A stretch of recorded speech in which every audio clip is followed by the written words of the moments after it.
Bible Boot Camp, good morning. This is Sullivan Phillips, balling out of control. Man, I got a nugget for you, and it's based out of faith.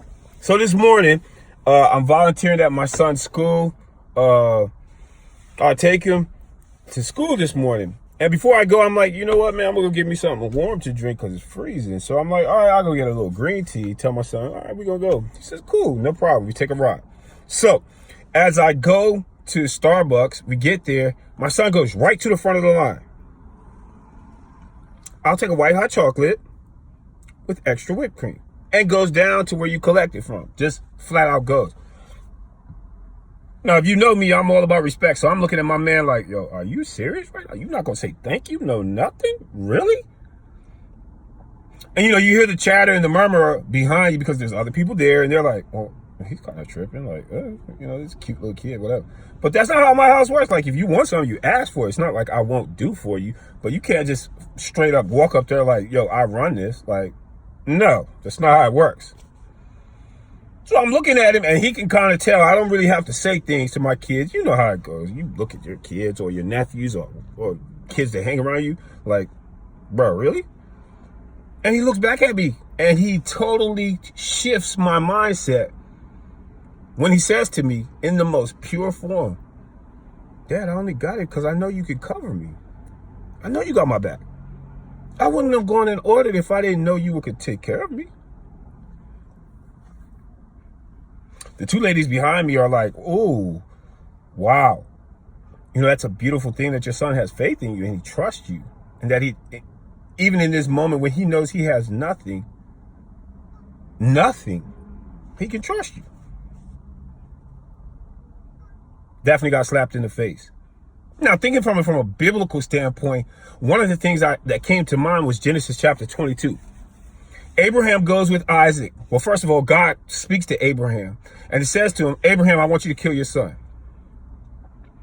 Now, two things I take from this story that I want to share with you and I want you to take with you as you go throughout the day and forward in your life.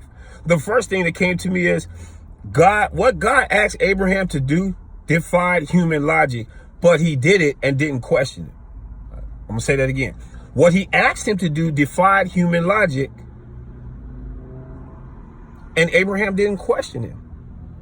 I don't know about you, but I have 3 kids. And if God asked me to go and kill my kid, I can't say right here, right now, all honesty, like, yo, I'm going to do it with blind faith. I can't.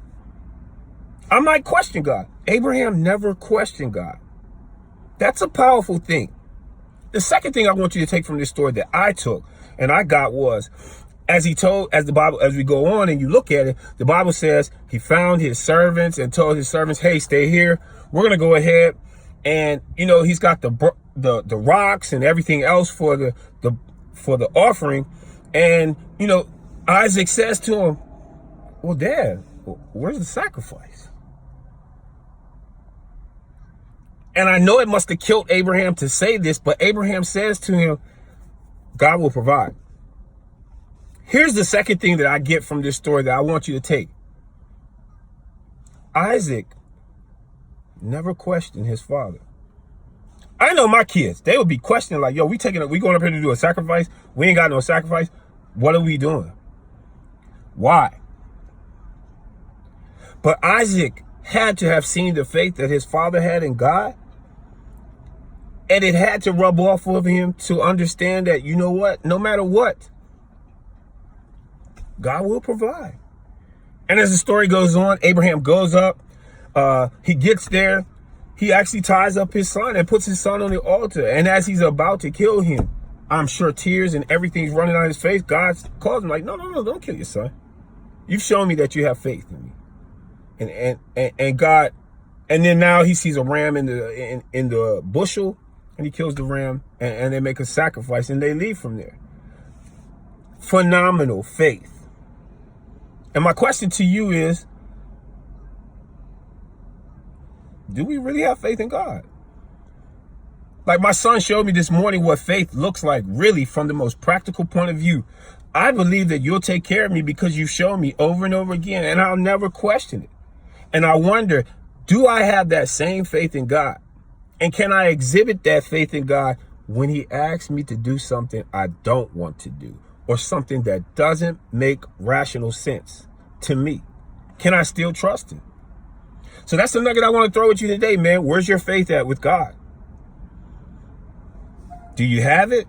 Do you kind of have it? Do you have it when things are going well? When they're not going so well, it's not kind of there? Think about it today. Think it through. If your faith isn't where it should be, man, get to know God a little better. Get in his word. Get on your knees and pray with him. Get a better relationship. Because I'm telling you, the times are coming when you're going to need big faith. This is Sullivan Phillips, balling out of control. Faith it today.